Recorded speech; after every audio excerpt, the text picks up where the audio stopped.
Cumprimentamos a todos com a gloriosa paz do Senhor. As pessoas que estão nos ouvindo, uma boa noite. Eu resolvi pela primeira vez comentar. Eu ensino na escola bíblica, professor da escola bíblica, e nesse trimestre nós tivemos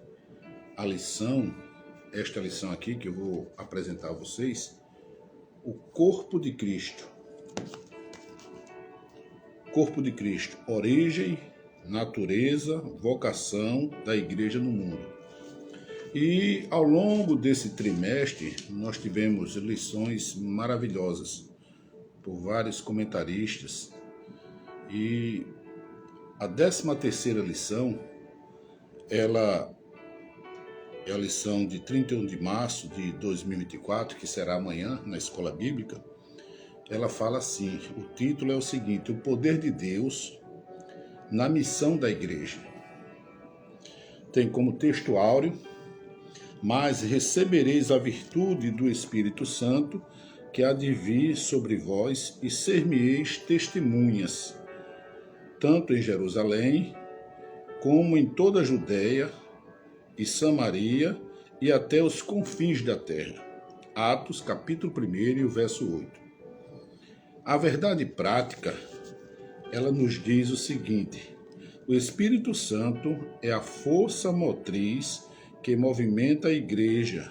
Sem o poder do Espírito, a igreja é incapaz de cumprir a sua missão. Até aí tudo bem. Temos aqui a introdução. Por meio desta lição, refletiremos as palavras de Jesus Cristo aos discípulos que receberiam virtude do Espírito Santo como um pré-requisito para serem testemunhas até os confins da terra. A apresentação da lição tem o objetivo do seguinte: refletir acerca da doutrina bíblica do Espírito Santo, analisar diferentes perspectivas da capacitação do Espírito Santo à sua igreja, e 3, pensar no Espírito Santo como principal impulsionador da obra missionária. Tudo bem até aí, sem problemas. A motivação é que nós compreenderemos que o Espírito Santo está presente e atuante em sua igreja hoje. Tudo bem. Precisamos, diz assim, mais na frente, sugestão de método. Eu grifei algumas coisas. Precisamos ser cheios do Espírito para cumprir a grande missão, transbordando da sua graça e salvação. Em tese. O comentário, a introdução diz assim: nesta lição nós vamos focar a atenção no poder do Espírito Santo da igreja, na missão da igreja de Cristo. Aqui mostraremos o poder de Deus. Não pode prescindir do revestimento do poder pentecostal para obter êxito na sua missão na terra. Fato, né? Doutrina, primeiro tópico, doutrina do Espírito Santo. Evangelista Lucas, ensino revelado, escrito de Lucas, o Evangelho quanto o livro de Atos, ambos escritos pelo evangelista Lucas, Atos e o Evangelho dele, né? Revelam o ministério do Espírito Santo e a vida de Jesus, a primeira igreja como uma necessidade imperiosa. Nesse sentido, o evangelista mostra que, sem a ação do Espírito Santo, no ministério de Jesus, na vida da igreja, os cristãos não estariam qualificados para ser testemunhas do Senhor. O segundo ponto diz assim: o enchimento do Espírito Santo. O enchimento do Espírito como experiência necessária. O Senhor Jesus só começou o seu ministério, diz assim, presta atenção, depois de ser cheio do Espírito Santo. Lucas 3, 21 e 22. Nosso Senhor fez a obra de Deus e fez no poder do Espírito Santo, creio. Ele foi capacitado pelo Espírito Santo. Heresia isso aí. E dependeu dele para exercer seu ministério, claro. Da mesma forma, a igreja só deveria iniciar o trabalho missionário quando fosse revestida desse mesmo poder. Irmãos, quando eu li esse tópico aqui, vocês que são professores de escola bíblica, eu já falei com alguns pastores, algumas pessoas até renomadas, eu conversando com eles esses dias, eu me inquietei com isso aqui. Eu fiquei angustiado e fui procurar quem foi o autor dessa lição, o comentarista dessa lição. Tem aqui o comentarista dessa lição, diz aqui assim, terceiro trimestre, comentarista José Gonçalves. Eu fui pesquisar a vida desse rapaz.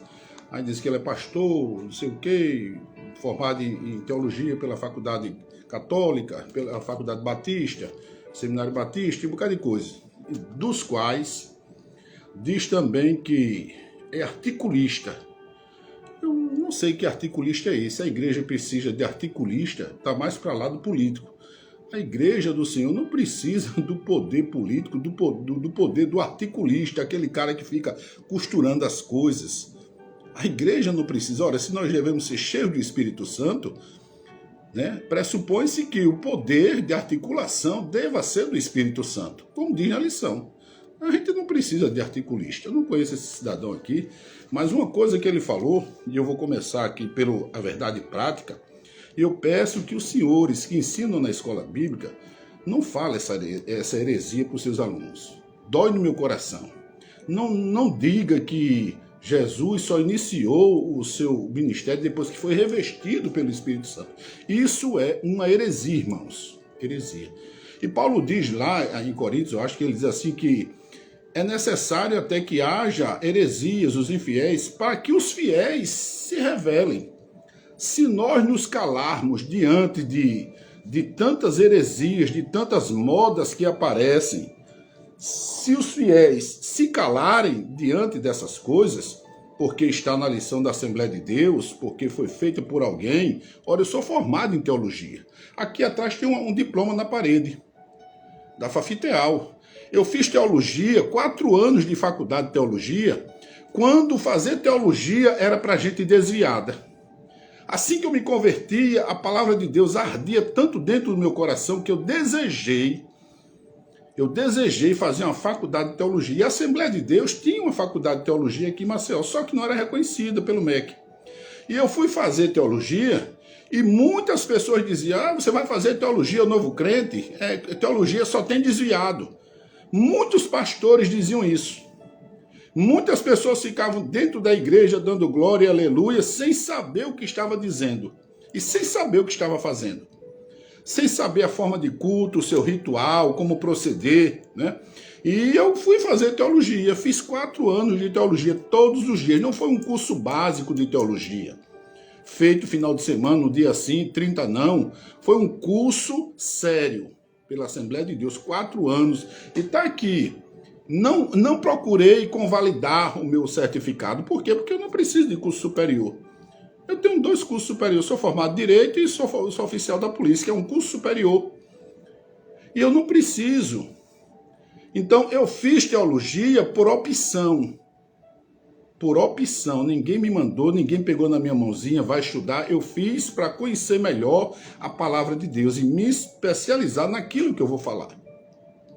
E quando eu fazia teologia, as pessoas diziam, é desviado, era uma pecha muito grande, dentro das Assembleias de Deus, nessa época, em 90, era uma celeuma, uma bagunça. Se você dissesse que ia fazer teologia, até que o pastor presidente, José Antônio dos Santos Zeneco, carinhosamente, ele disse, a partir de hoje, só vai ser presbítero, diácono, pastor, se tiver o curso de teologia. E ele colocou essa regra dentro das Assembleias de Deus aqui do estado de Alagoas. Aí foi uma correria, irmãos. Eu já tinha terminado meu curso de teologia, e aí foi uma correria. As pessoas começaram a procurar teologia, aqueles mesmos que diziam que a teologia era para desviado, era para gente que a letra mata, eles interpretavam até isso, que a letra mata, como se a letra, o estudo, o conhecimento fosse matar as pessoas, que não tem nada a ver com o contexto isso aí. A letra mata e o espírito vivifica. Contexto totalmente errado que eles interpretavam as escrituras. E não procurei, fui chamado para convalidar o meu curso, não convalidei pelo MEC, mais 2 anos, não fiz. Fiz porque pessoalmente, eu tinha a formação e o que eu aprendi ninguém toma de mim. Não é convalidando um curso para ter um curso superior, eu não fiz por isso. Porque está aqui atrás vários diplomas. E eu digo uma coisa para vocês. Curso superior e diploma não diminui o tamanho da orelha de ninguém. Curso superior e diploma não diminui o tamanho da orelha de ninguém.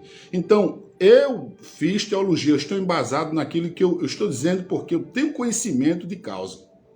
E aprendi na escola bíblica, ou seja, na faculdade de teologia, na Fafiteal, que o Espírito Santo, ele não é uma força, nem nunca será uma força. A força motriz, ou uma força motriz, uma questão de semântica, a força ou uma força, esse não é o termo correto. E o que não é bíblico, não é teológico. Quad nost biblicum, nost theologicum. Ou seja, que não é bíblico, não é teológico. Se não está na Bíblia, não é teologia, irmãos. Então, quando nós vemos aqui o Espírito Santo é a força motriz, isso é um conceito errado.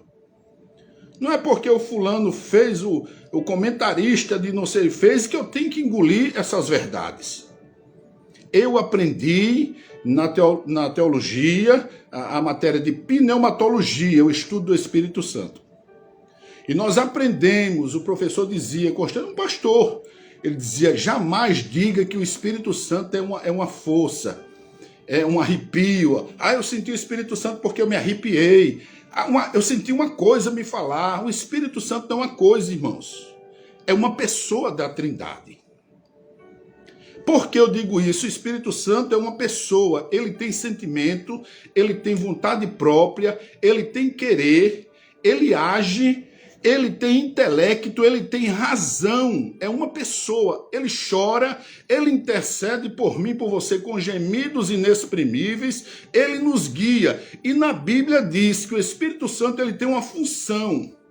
Qual é a função do Espírito Santo de Deus? Está lá em João. Convencer o homem do pecado, da justiça e do juízo. Essa é a função do Espírito Santo.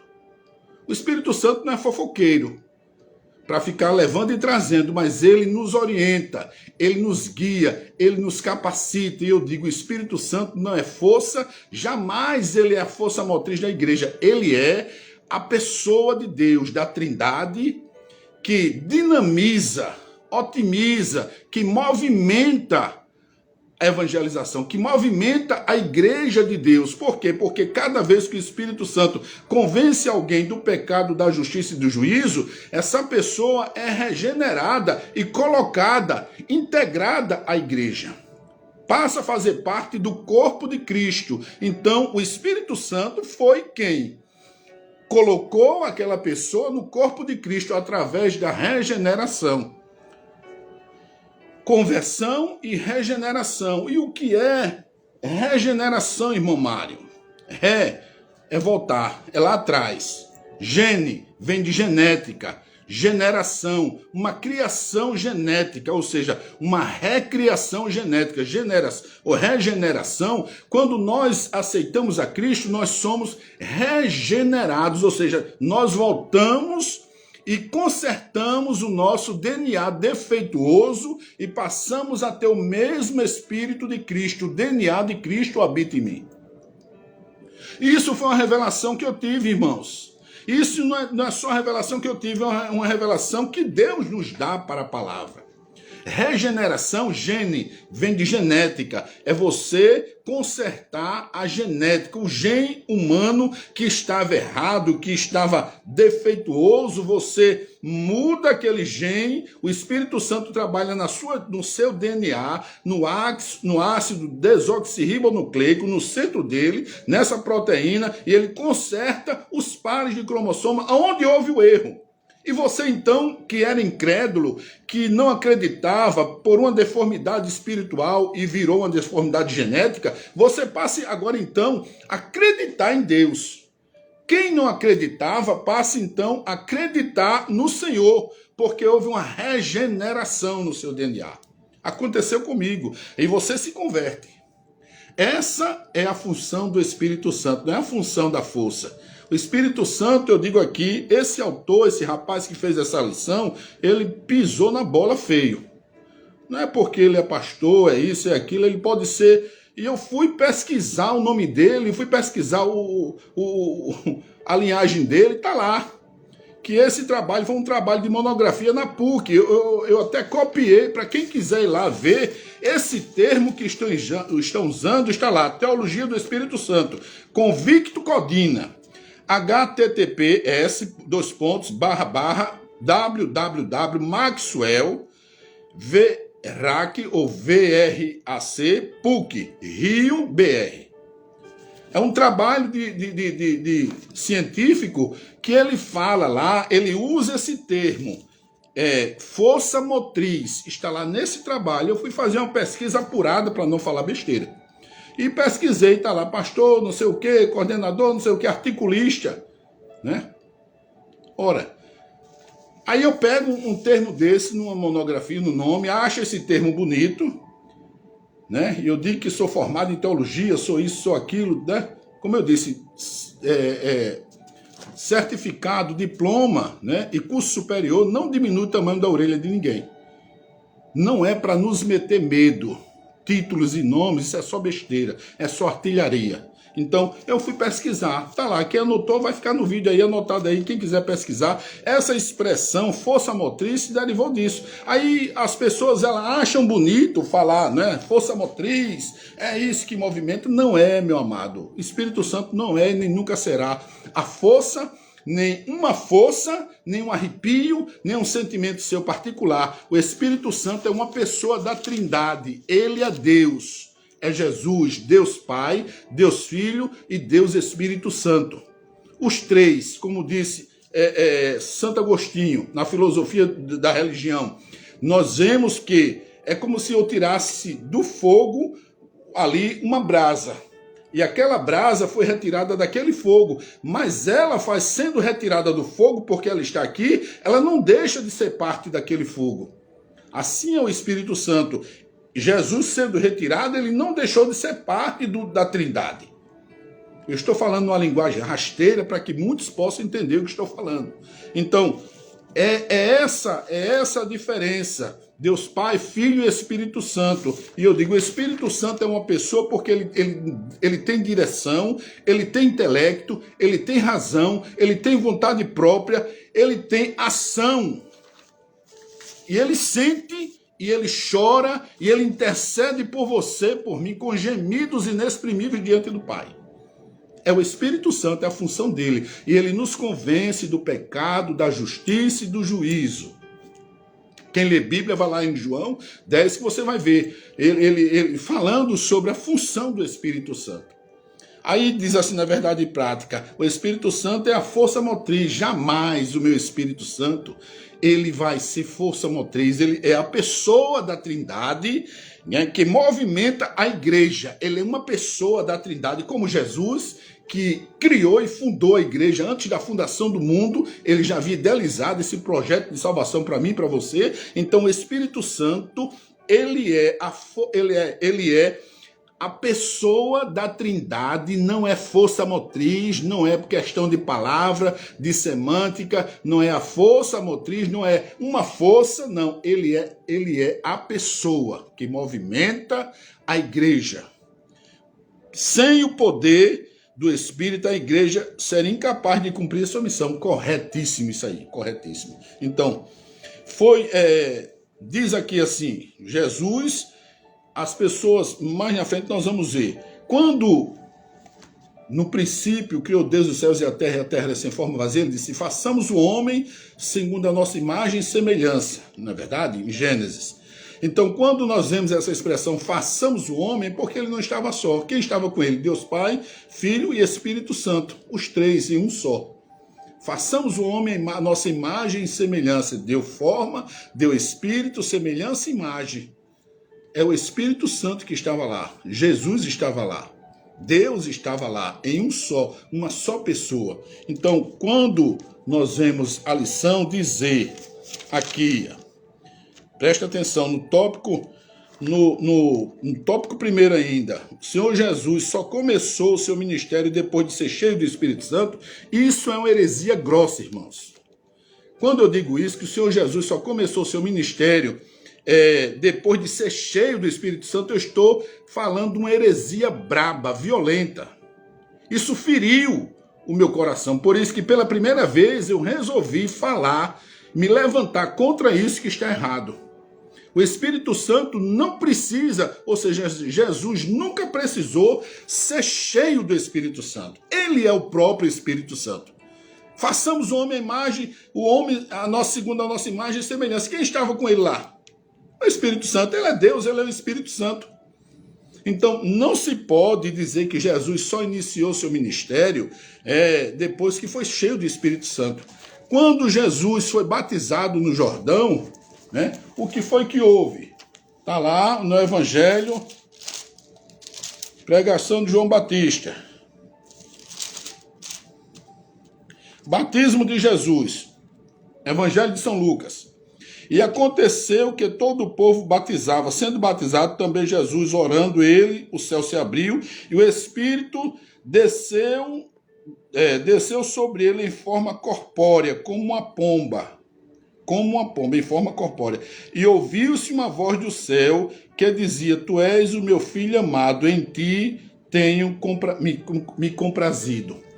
Você acha que isso foi porque ele estava recebendo o Espírito Santo ali, sendo cheio naquele momento? Não, irmãos.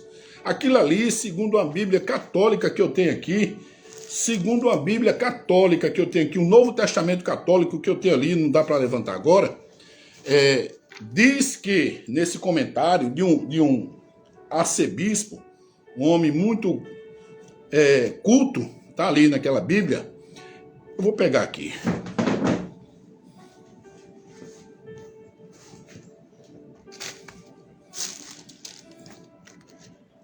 Deixa-me ver. Onde foi que eu coloquei esse livro, meu Deus? Tá aqui. Achei. Tá aqui, achei. Esse é o Novo Testamento. Aqui, Novo Testamento, edições paulinas. Um teólogo que se preze, uma pessoa que tenha conhecimento da palavra, ele tem que procurar não só a Bíblia pentecostal, mas a Bíblia católica também. Tem muitas coisas boas aqui para nos ensinar, irmãos. O Novo Testamento, desse Novo Testamento da edição paulina, é uma bênção. E está aqui no comentário, aqui, Evangelho de São Lucas. Diz aqui no Evangelho de São Lucas que quando Jesus saiu da água, houve aquilo ali, né, com uma voz: e meu filho amado, que me comprazo, não foi porque ele precisava ser cheio, ele é o Espírito Santo. Foi para mostrar a todos, né, a confirmação da consagração de Jesus. Não era a descida do Espírito Santo ali, né, como alguns disseram aqui. Ele estava falando, na verdade, batismo de Jesus. Diz aqui assim: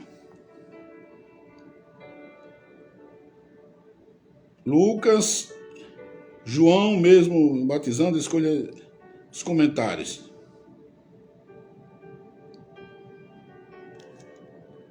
João Batista, deixa-me ver. Tu és meu filho amado. 3:22. Diz assim: Lucas está interessado mais do que no batismo, na investidura do Espírito Santo e na afirmação da filiação divina de Jesus. Momento da unção messiânica de Jesus. E acontece quando Jesus está orando, ou seja, isso era uma confirmação da filiação divina de Jesus. Não era a unção, era para que todo mundo visse, João Batista entendesse, né? Os discípulos de João entendesse que ali não era, ele estava sendo revestido pelo Espírito Santo para pregar, porque ele mesmo como revestido, ele não falou em línguas, Jesus não falava em línguas por ali, não, Jesus curava, libertava, ele veio para libertar, para dar vista aos cegos, apregoar o ano de liberdade aos cativos, desfazer as obras de Satanás, revelar o Pai. Isso é teologia. Então ele veio para isso. Quando eu digo que Jesus só começou seu ministério depois que foi revestido, eu estou falando heresia. Ele não precisava ser revestido pelo Espírito Santo, porque ele é o próprio Espírito de Deus. Nele habita o Espírito de Deus. Então, esse comentarista aqui desse Novo Testamento aqui, das Paulinas, está aqui. Ele fala isso e muitos outros comentários, irmãos. Eu não sei que loucura esse rapaz fez aqui e achou de dizer isso. Eu não sei onde apareceu essa teologia na cabeça dele. E o pior, que muitas pessoas amanhã vão ensinar essa heresia nas escolas bíblicas das Assembleias de Deus. Muitas pessoas vão ensinar, vão repetir o que está aqui, que o Espírito Santo é a força. Não, ele é a pessoa. Ele é a pessoa que firma a igreja, que convence, que forma a sua igreja. Ele é a pessoa que movimenta a igreja. Não é força, não é uma força, não é a força, como você queira, né? Então, ele, na verdade, quando foi batizado ali, que veio o Espírito como forma de pomba sobre ele, era uma confirmação e uma afirmação pública da sua filiação com Deus. Que ele no nascimento de Jesus, preste atenção, diz aqui assim, o nascimento de Jesus, Lucas, quando nós vemos, ele anunciou, né, a Jesus, né, a Maria, o nascimento de Jesus será grande, será filho do Altíssimo, chamado filho do Altíssimo, o Senhor Deus lhe dará o trono de Davi, seu pai. Aí quando João Batista, presta atenção, no nascimento de João Batista, diz aqui assim, e aconteceu, ainda Lucas,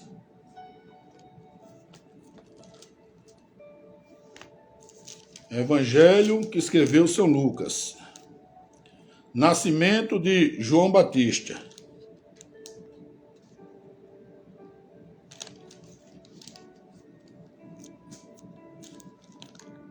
Nascimento de João. Capítulo 1, Evangelho que escreveu São Lucas. A partir do verso 13.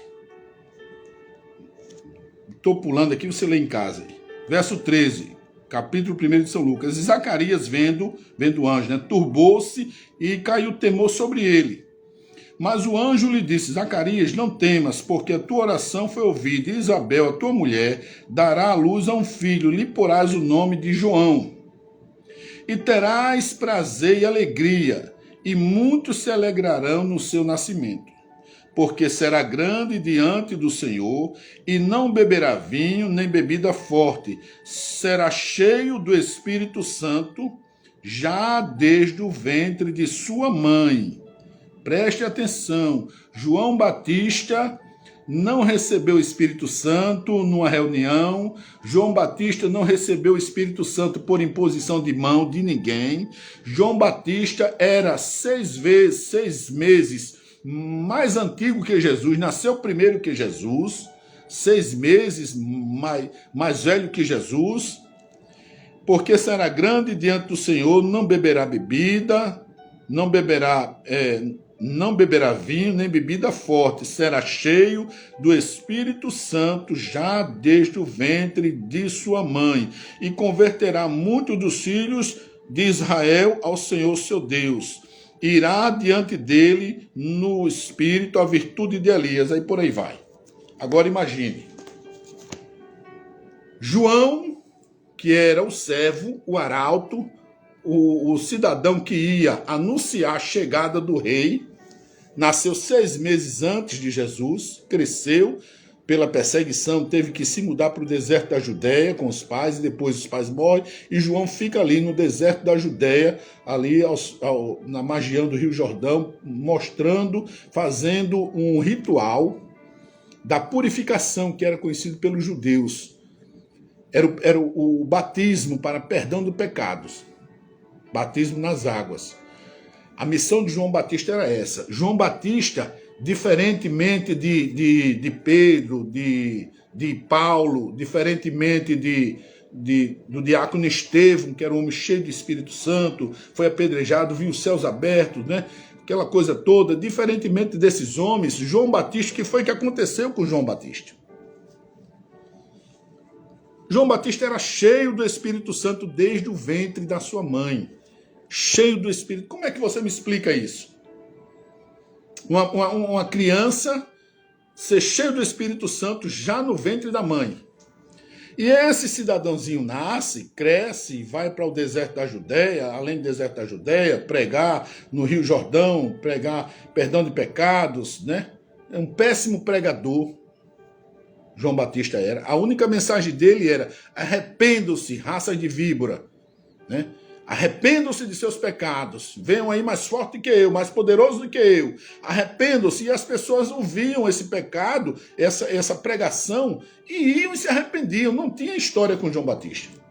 João Batista, ele não curou ninguém, sendo cheio do Espírito Santo,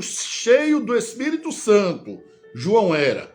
João não falava em línguas estranhas, não pulava, não sapateava, não plantava bananeira no meio da igreja, não dava escândalo, não pintava e nem bordava, era cheio do Espírito Santo verdadeiramente desde o ventre da sua mãe. Aí esse mesmo João, né, não curou ninguém na sua vida. As pessoas vinham a ele, as mulheres famosas, as pessoas pecadoras, os soldados romanos, dizer: João, e agora, o que é que eu faço? Me batizei, o que é que eu faço? Ele: não, ninguém defraudeis, não trate mal ninguém, não espanque ninguém defraudeis, e contente-se com o seu soldo, com o seu salário, né? Eles diziam isso, diziam para os publicanos: não cobre mais do que o correto e viva em paz. Essa era a mensagem de João. Não, João não falava em línguas, não curou uma dor de dente de ninguém. Se você vê a Bíblia aqui, você não vê João fazendo nenhum milagre. Mesmo sendo cheio do Espírito Santo, desde o ventre da sua mãe, eu quero que você me aponte na Bíblia aqui um milagre que João fez. Uma dor de dente, João não curou nem dele mesmo. Uma dor de dente, João, nem uma dor de cabeça, João curou de ninguém. João não fez milagre algum, meus irmãos. João não fez nada. A única coisa que ele fazia era mostrar que vinha um mais poderoso que ele. Esse sim. Agora imagine só, um homem cheio do Espírito Santo. Quando Jesus vem a ele se batizar, ele diz: não, eu não posso lhe batizar, eu que necessito ser batizado. Ele estava dentro d'água. Jesus disse: não é necessário que eu cumpra toda a lei, que eu cumpra isso aí. Deus mostrou humildade. Quem era cheio do Espírito Santo, meu irmão, né? Uma pessoa que não é cheia do Espírito Santo, que é o próprio Espírito Santo, ele não é humilde. O Espírito Santo é fino, irmãos. O Espírito Santo é delicado. A voz dele é suave. Ele não erra, ele é verdadeiro. Ninguém pega o Espírito Santo em contradição. Ninguém, nenhum doutor da lei, nem um fariseu, nem saduceu, nem os chefes, os principais da sinagoga, ninguém, nem o imperador César, ninguém, nem o próprio Pilatos conseguiu ver nele alguma transgressão. Jesus nunca pecou, irmãos, desde o seu nascimento, do ventre, a sua infância todinha, a puberdade, né? Aquela adolescência. Aos 12 anos, Jesus vinha de Jerusalém em caravana. O seu pai e sua mãe pensou que ele vinha com seus primos, se perdeu no caminho e 3 dias depois voltaram, o pai e a mãe, para a porta do templo, procurando em Jerusalém. Quando chegaram, encontraram quem? O jovem Jesus, a criança de 12 anos ali, conversando com os doutores da lei, os fariseus, os doutores da lei, no templo, debatendo a lei, conversando, dando aula. E eles se maravilhavam, as pessoas ouviram assim, ficaram maravilhadas. Como é que uma criança... Mas não é esse o filho de José, né, de Maria? O pai e a mãe: meu filho, a gente estava tão preocupado com você. E aí ficou ele dando aula aos doutores da lei, aos 12 anos, irmãos. como é que uma pessoa que precisava ser ungida, ser cheia do Espírito Santo, que não tivesse, que não fosse o próprio Espírito Santo para conhecer tudo, ele iria dar aula para aqueles homens, para os doutores da lei, pessoas que eram realmente bons em teologia, pessoas que eram realmente bons na Torá, eles devoravam tudo, toda a lei, irmãos. Ninguém podia discutir com aqueles homens sabiam os 618 preceitos da lei, todos eles, de cor. Eles eram rigorosos quando queriam, os fariseus. E os doutores da lei, então, os principais da sinagoga, então, estavam lá, todos eles de boca aberta, aprendendo como é que uma pessoa que iniciou seu ministério precisava ser revestido do Espírito Santo. Se ele era o próprio Espírito Santo, irmãos. Que heresia é essa? O cara bota na lição um negócio desse, uma besteirada dessa aqui, dizendo que Jesus só iniciou seu ministério depois que foi cheio pelo Espírito Santo. Jesus nunca deixou de ser o Espírito Santo, irmãos. A gente prega que no princípio era o Verbo, e o Verbo estava com Deus, e o Verbo era Deus, e nada do que foi feito sem ele poderia ser feito. Está lá em João. Primeiro capítulo de João, você vê isso aqui, ó. Primeiro capítulo do Evangelho que escreveu São João. Problema nosso, dos articulistas, dos pastores, dos presbíteros, dos diáconos. O problema nosso é que ninguém... Eu fiz um estudo, 60,56% dos cristãos evangélicos não leem a Bíblia. 60,56% dos cristãos que se dizem evangélicos não leem a Bíblia. Isso é uma vergonha, irmãos. É uma vergonha. 60,56% daqueles que professam a fé de servir a Deus aqui não leem a Bíblia. Aí pega, sendo formado em teologia, sendo bacharel de teologia, doutor, PhD, mestrado, doutorado, vai por aí afora, né? Articulista, tudo na vida, menos ler Bíblia. Aí um cara desse diz que Jesus precisava ser ungido, ser revestido para iniciar seu ministério. Quando João diz aqui assim, ó, João capítulo 1, no princípio era o Verbo, e o Verbo estava com Deus. E o Verbo era Deus. Ele estava no princípio com Deus, todas as coisas foram feitas por ele, e sem ele nada do que foi feito se fez. Nele estava a vida, e a vida era a luz dos homens, e a luz resplandece nas trevas, e as trevas não a compreenderam. Ora, está aqui, ó, o livro de João. Quem era o Verbo? Jesus, a palavra, o Logos de Deus. Ele era Deus, Pai, Filho e Espírito Santo. Os três em um. Esse é o mistério da Trindade. Aí a pessoa diz que ele é a força, que ele precisa ser revestido para iniciar alguma coisa, o ministério de transformar água em vinho. Ele precisava, o cidadão deu, né, aula para os doutores da lei, os fariseus, a suprema corte da religião de Israel. Deu aula para esses homens. Aí o homem desse precisava ser revestido pelo Espírito Santo. Ele era o Espírito Santo. O Verbo era Deus e Deus estava com ele. E ele estava com Deus. Está aqui, Evangelho de João. Leia a Bíblia, meu irmão. É ler Bíblia. Não vai ensinar amanhã que o Espírito Santo de Jesus precisou ser revestido, não. Você vai falar uma heresia. Você vai fazer um desfavor. Você vai fazer um desfavor. Então, voltemos, né? João nunca curou ninguém. E olhe lá a fraqueza das pessoas que se acham. Paulo fala em capítulo 12 e 14 sobre os dons espirituais de Coríntios. Você acha que as pessoas, para ser presbítero, pastor, tem que receber o Espírito Santo, falar em línguas. O dom de línguas é o menor dom que existe, irmãos. Evidências. E alguns no nosso meio acham que porque falam em línguas, verdadeiramente tem pessoas que falam em línguas.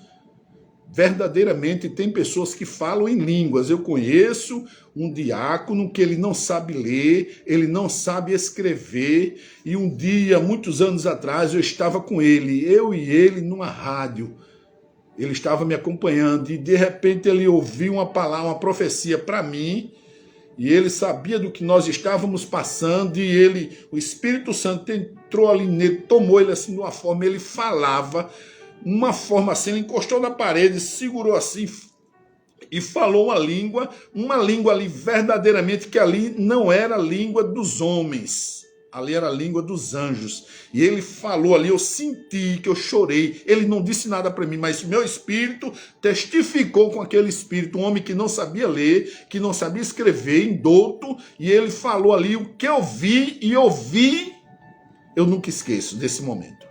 Verdadeiramente, aquele diácono, né, que servia ali comigo, ele realmente tem o dom do Espírito Santo. Mas não quer dizer que seja melhor do que ninguém, de que eu ou você, que aparentemente, né, para as pessoas não falam essa língua, né? Aparentemente, preste atenção. João, ele era cheio do Espírito Santo, irmãos, desde o ventre. Desde o ventre, uma criança cheia. Primeiros dias que foi gerado o zigoto, no primeiro dia, o segundo dia cresceu, foi crescendo, foi gerado, foi crescendo e, né, desenvolveu-se, já ali falava em mistério, já era cheio do Espírito Santo desde o ventre da mãe dele. Desde o ventre da mãe. Aí esse homem cresce. E outro fato, presta atenção, quando Maria visita Isabel, está lá, Evangelho de São Lucas, Mateus, Marcos, Lucas. Presta atenção. Quando Maria, a mãe de Jesus, estava grávida, comecinho da gravidez, vai visitar Isabel. Maria visita Isabel, capítulo 1, versículo 39. E naqueles dias, levantando-se Maria, foi apressada às montanhas de uma cidade, a uma cidade de Judá. E entrou em casa de Zacarias e saudou a Isabel, a mãe de João Batista. E aconteceu que, ao ouvir Isabel a saudação de Maria, paz seja convosco, shalom. Ao ouvir a Isabel a saudação de Maria, a criancinha saltou no seu ventre. E Isabel foi cheia do Espírito Santo. A própria mãe, crente, mulher de sacerdote, foi cheia do Espírito Santo naquele momento ali. E exclamou com grande voz e disse: bendita és tu entre as mulheres, e bendito é o fruto do teu ventre. Olha, foi o Espírito Santo de Deus que falou na boca dela que o que estava gerado em Maria era bendito, era fruto bendito do Espírito Santo. Pois, aqui, e de onde me provém isso a mim, que venha visitar-me a mãe do meu Senhor? Ora, como ela que ela sabia que o que estava no ventre de Maria seria o Senhor dela e o Senhor do filho dela, que era cheio. Mas não disse que Jesus era cheio desde o ventre. Por quê? Ele não precisava ser cheio desde o ventre de Maria, que ele foi gerado, sabe por quê? E nada mais, nada menos, o pai de Jesus, sabe quem era? Aqui na terra, quando ele encarnou, o Espírito Santo. Salve, agraciada. Ela disse, como? Né? O Senhor descerá sobre ti, o Espírito Santo descerá sobre ti, e a sua sombra lhe cobrirá.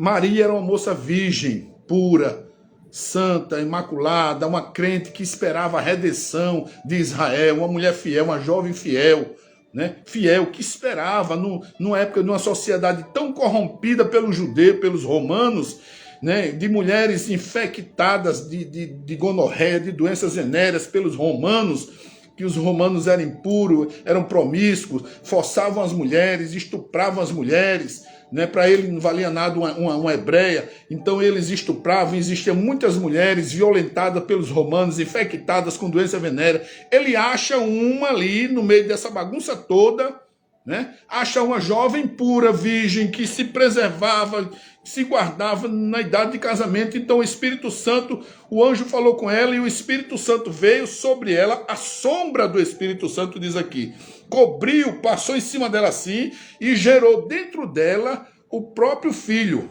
Jesus. E ela ficou grávida, né? E quem era o pai da criança?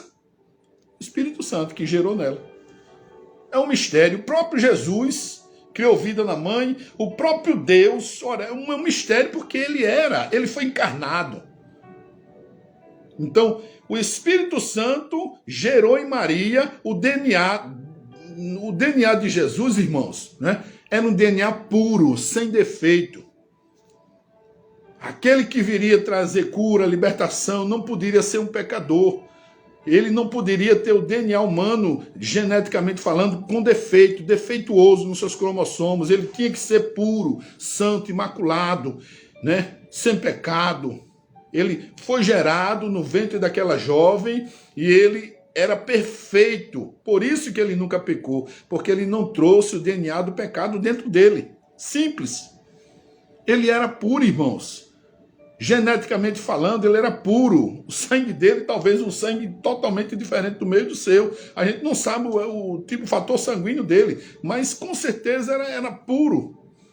Não tinha o defeito que todo mundo tem. E todos pecaram, e todos estão destituídos da sua glória. Uma criança, quando nasce, ela já traz em si o pecado. Jesus, quando nasceu, ele não trouxe o pecado dentro dele. Quem viria salvar o mundo dos seus pecados não poderia trazer a semente do pecado dentro dele. Por isso que Jesus nunca pecou. Ele nasceu sem pecado, viveu toda a sua vida. É impossível que eu e você, a gente nasce, quando a gente nasce, a gente já peca. A semente do pecado já está em nós. Nasce ali já é pecador, porque precisa de perdão. Então o Espírito Santo, nada mais, nada menos, gerou em Maria o Jesus. E ele nasce, cresce sem pecado, morre sem pecado. A Bíblia diz, como ovelha muda, perante os seus tosquiadores, foi levado à matadoura. Ele não abriu a boca. Ele, em momento algum, pecou ou transgrediu. E moído foi pelas nossas iniquidades.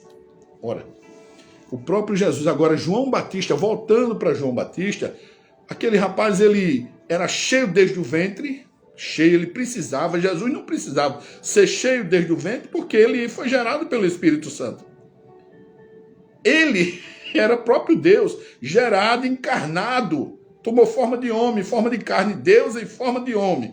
Gerado, ele não precisava ser revestido por nada pelo Espírito Santo que o gerou para fazer milagres. Ele não precisava, irmãos. O nascimento dele já foi um milagre. Ninguém nasceu dessa forma. Ninguém nasceu gerado pelo Espírito Santo. Ninguém até hoje. Né? Aí o cidadão disse que Jesus iniciou seu ministério porque ele foi revestido. Ele precisava ser revestido. O cidadão desse precisa voltar para o primário, para aprender de novo teologia, a ler e escrever. Eu digo aqui assim. Então, meus amados, nós vemos que o que era cheio do Espírito Santo, João Batista. João Batista sendo cheio do Espírito Santo, quando prenderam João no cárcere, que foi que ele fez? Chamou os discípulos, vai lá, pergunta a ele se ele é o que havia de vir ou esperamos outro. Vai lá, pergunta a ele mesmo. Ele viu, irmãos, João ouviu a voz do céu, que dizia, este é meu filho, em quem me tenho comprazido. João ouviu, todos ali ouviram. Isso não foi o Espírito Santo revestindo ele. Isso foi uma confirmação pública da divindade, da filiação de Jesus, para que todos ouvissem que ele era o Filho de Deus, não era revestimento nenhum. Era confirmação da sua filiação. E João, que o ia batizar, ouviu essa afirmação de Deus. Este é meu filho, uma voz do céu. Este é meu filho amado, em quem me comprazo, em quem tenho prazer, em quem tenho comprazido. Né? João ouviu. E quando João vai preso lá no cárcere, né? Que está lá preso no cárcere, o que é que ele diz? Chama os discípulos e vai lá e pergunte a ele se é ele mesmo que veio ou esperamos outro. Ora, quanta falta de fé, irmãos. A pessoa presa, né? Cheio do Espírito Santo, chega um momento que, mesmo sendo cheio do Espírito Santo, não é sinal de fortaleza. Você cai, você é humano. Aí ele pergunta, aí Jesus disse, espera aí, escuta aqui. Aí curou cegos, curou leprosos, fez os mudos falarem, destravou o ouvido das pessoas, mão ressecada ele curou a muitos, e disse, volte agora e diga a João, bem-aventurado aqueles que não se escandalizarem em mim. Vá lá e diga a João, né? Bem-aventurados os que não se escandalizarem em mim, que não perderem a fé em mim. Diga, João, isso, somente isso aí. E eles voltaram descabriados, como que viram. Chegaram lá, contaram a João. Isso quer dizer, irmãos, que nem sempre, né, ser cheio do Espírito Santo nos torna diferente das pessoas. Nos dá a capacidade de ser super-homens. Um dia você cai. Um dia você tropeça. Ou por palavra, ou por ato, por omissão, ou por ação, mas você peca. Você peca. Não é natural isso que aconteça. Não é natural você dizer que o Espírito Santo precisava se revestir para ele começar a obra. Se ele era Deus. Ele era Deus, irmãos. Não existe isso aqui. Então, continuando a nossa lição, foi só o primeiro tópico, aí fala do enchimento do Espírito Santo como uma experiência concreta. Concordo. O livro de Atos retrata a experiência pentecostal como um acontecimento objetivo, não subjetivo. Ela podia ser vista e ouvida, certo? Eles ouviram as pessoas falando nas suas línguas, nas próprias línguas. E o falar em línguas, porque o Espírito Santo encheu a todos ali, porque Jesus precisava que as palavras fossem... As declarações dos milagres de Deus fossem ouvidas em outras línguas, e foram ouvidas nas línguas dos partos, dos medos, dos elamitas, da Capadócia, do Ponto, de Frígia, das nações que estavam ali. Todos falavam nas suas próprias línguas. Não falavam para se amostrar, mas falavam para engrandecer a Deus. E os estrangeiros ouviam, entendiam porque estavam falando na sua própria língua. Era um evangelismo total naquele dia. Por isso, essas foram as evidências, né?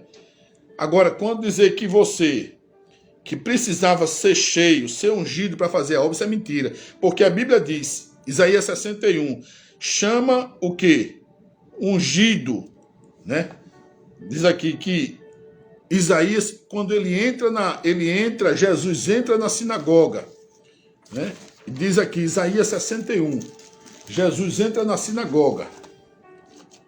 Presta atenção, Isaías 61.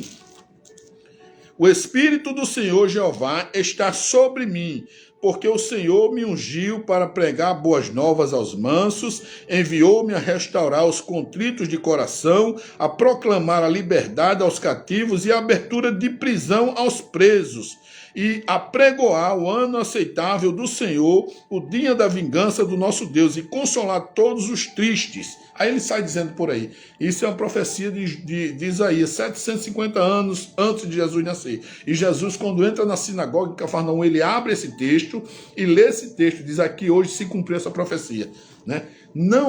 Aqui é o seguinte, o Espírito do Senhor Jeová está sobre mim. O que Jesus leu não foi as palavras dele propriamente dita, mas foi, porque ele é Deus. A palavra dele é essa aqui. Mas quem disse foi o profeta Isaías. Ele leu o que estava escrito e que era relativo a ele também. Mas não quer dizer que o Espírito do Senhor estava sobre ele, ungindo ele ali, não. O Espírito do Senhor estava sobre ele, fazia parte dele, da vida dele. Porque ele foi gerado por quem? Pelo Espírito Santo. O Espírito Santo era o pai dele, fazia parte dele, tinha comunhão com ele, estava nele todo o tempo, irmãos. Ele não precisava receber mais revestimento de nada. De nada. É necessário que a gente entenda isso. Quando o Senhor chama Ciro, o meu ungido, o meu pastor, Ciro era um incrédulo, homem. Um rei que conquistava todo mundo, Babilônia, mandava matar todo mundo. O Senhor chama ele de Ciro, o meu ungido, o meu pastor. Dá para você entender? Quer dizer que Ciro recebia? Não, Ciro era ungido dele, o escolhido, o meu ungido. Cristo era ungido de Deus, o escolhido dele. Ungido, Ciro era o escolhido, porque o Espírito do Senhor, né, está sobre mim, porque me ungiu, ou seja, me escolheu.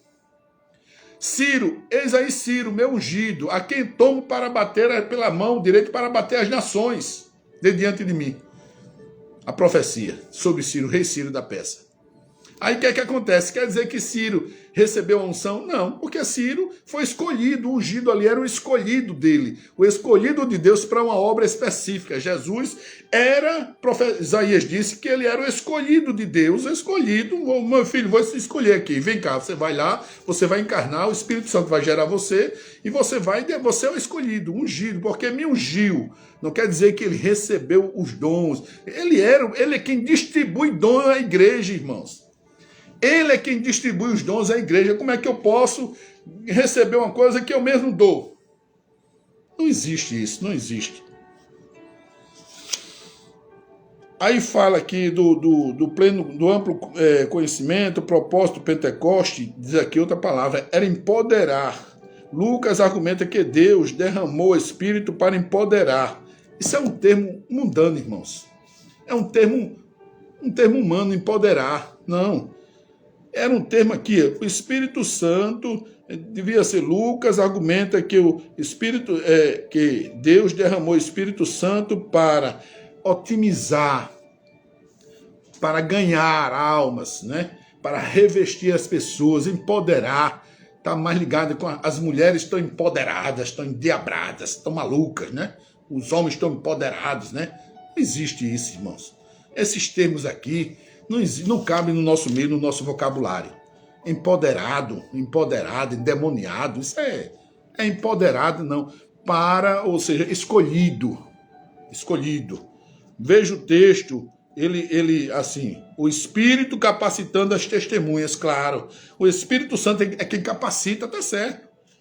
Pessoa simples capacitada pelo Espírito Santo, sim, fica patente que Deus não tinha classe privilegiada, tá certo. Fazer a sua obra, ele possuía testemunhas capacitadas pelo Espírito Santo. Ele capacitava o de chinela e capacita o engenheiro, doutor, advogado, ele capacita todos. É o mesmo Espírito em tudo, em todos, né? Então nós temos o Espírito Santo, como eu disse, ele não é força. Eu vou concluir que o tópico que eu queria bater nessa lição, para amanhã você não ensinar besteira na escola bíblica, não falar que o Espírito é uma força, né? Que é aquela... Não, o Espírito Santo não é uma força. O Espírito Santo, ele nunca foi a força motriz, ele é a pessoa. Ele é quem dinamiza a igreja, ele é quem faz crescer a sua igreja, ele é quem aumenta a igreja. É o Espírito Santo quem convence as pessoas do pecado, da justiça e do juízo. Do pecado porque não crê em mim, da justiça porque vou para o Pai e não me vereis mais, do juízo porque o príncipe desse século já está julgado. Então essas três, o Espírito Santo é quem faz isso. A função do Espírito Santo é para isso. Não é para fazer você só falar em línguas, pular no meio da igreja e sapatear e dar escândalo. E com a mesma língua que você fala em língua, você fala do irmão, fala da irmã, critica a vida dos outros. Quantas pessoas eu vejo aí cheias de línguas estranhas e desviadas? Quantas pessoas eu vejo aí falando línguas e aprontando demais, irmão? Aprontam demais, né? Mas é diferente de mim? É diferente. Porque eu não falo essa língua toda que você fala. Mas você tem que procurar a vida da pessoa, né? Tem que procurar os frutos do Espírito. Bondade, os frutos não, o fruto do Espírito, que é um fruto só, com muitos frutos dentro dele, né? O fruto do Espírito. Pessoa cheia do Espírito, ela contém o fruto do Espírito. É diferente de você falar em línguas e aprontar, né? Então, o amigo...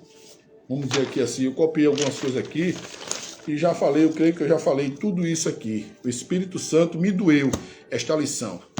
Me doeu. Pouco me interessa quem fez, se é doutor, PhD, se é articulista. A igreja não precisa de articulista. A igreja precisa de homens de Deus, de homens cheios do Espírito Santo, verdadeiramente. Nós precisamos ser revestidos para começar a nossa obra. Nós precisamos desse revestimento espiritual, tirar a capa do velho homem e colocar a capa de Deus, do Espírito Santo, as vestes do Espírito Santo. Nós precisamos todo dia, mas Jesus nunca precisou ser revestido para fazer milagres. Quando a mãe dele disse, meu filho, acabou o vinho, ele disse, não, ainda não chegou a minha hora. mas não estava revestido, entre aspas. Por que não chegou a hora? Porque ele sabia a hora que ele começaria a principiar os sinais, né?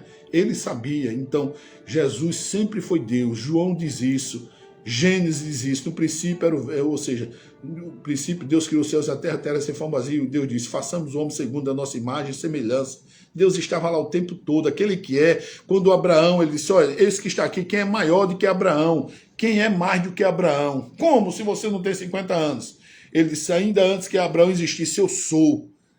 Ele era antes, no Monte da Transfiguração, apareceu quem? Conversando, Elias e Moisés. Com quem? Com Jesus. E Jesus se transfigurou, irmãos. Qual uma pessoa que é cheia do Espírito Santo, que pode mudar suas vestes, ficar resplandecente, feito luz, totalmente brilhante? Nunca vi um pastor, um diácono, um presbítero, um papa, quem quer que seja, nesse mundo de religião, ficar com as vestes resplandecentes, subir a montanha e aparecer Moisés e Elias, ambos vivos e conversando com ele. Mas Moisés não morreu? Elias não foi arrebatado?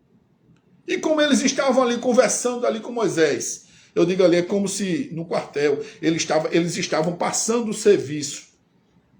No quartel, eu que fui militar há muito tempo, então quando eu era tenente, quando eu estava de oficial de dia, eu tinha que, quando esperava de manhã, 7 horas, o comandante chegava no quartel, o comandante geral, eu que era o tenente, o oficial de dia, me apresentar para o comandante geral, o tenente fulano de tal, passando o serviço sem alteração. O tenente que estava me rendendo, o tenente fulano de tal, recebendo o serviço do tenente Mário, sem alteração, comandante. O comandante dizia, muito bem, bom serviço, apertava na minha mão, apertava na mão dele, tocava corneta e acabou-se. Na verdade, aquela cena ali que Tiago e João viram ali, Pedro e Tiago, né, viram Pedro e João viram aquela cena ali, eles estavam, na verdade, o quê? Vendo, né, a passagem de serviço.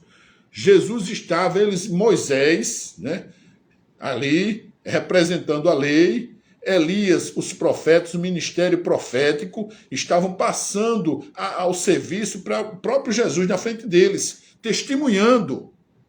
Ou seja, em Cristo se encerra a lei e os profetas, meu irmão.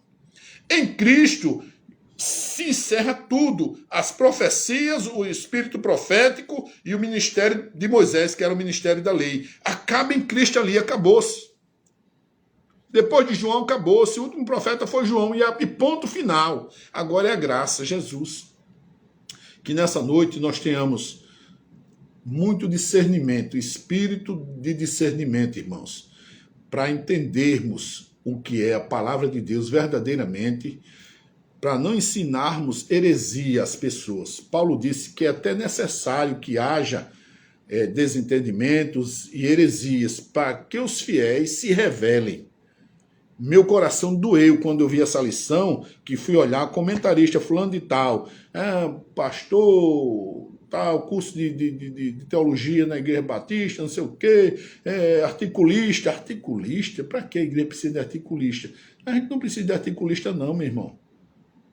Nosso poder, Jesus disse para Pilatos, meu poder não é daqui não. Nenhum poder teria sobre mim se do alto não te fosse dado.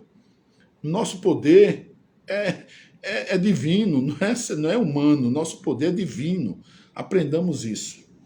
Que Deus nos abençoe nesta noite, que Deus nos dê muita graça, muito conhecimento da palavra, que as pessoas aprendam a ler a palavra, dedicar tempo à leitura da Bíblia, estudo da Bíblia, porque 60,56% dos cristãos evangélicos não leem a Bíblia, isso incluindo pastores, presbíteros, diáconos, auxiliares, tudo que você, mulher, homem, menino, ninguém lê Bíblia.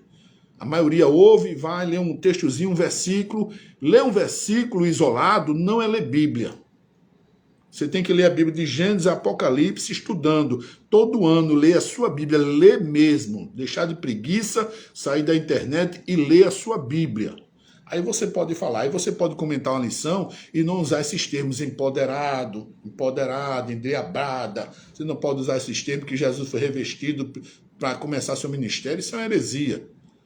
Que Deus nos abençoe, que Deus nos guarde, que Deus nos dê muito discernimento da parte dele.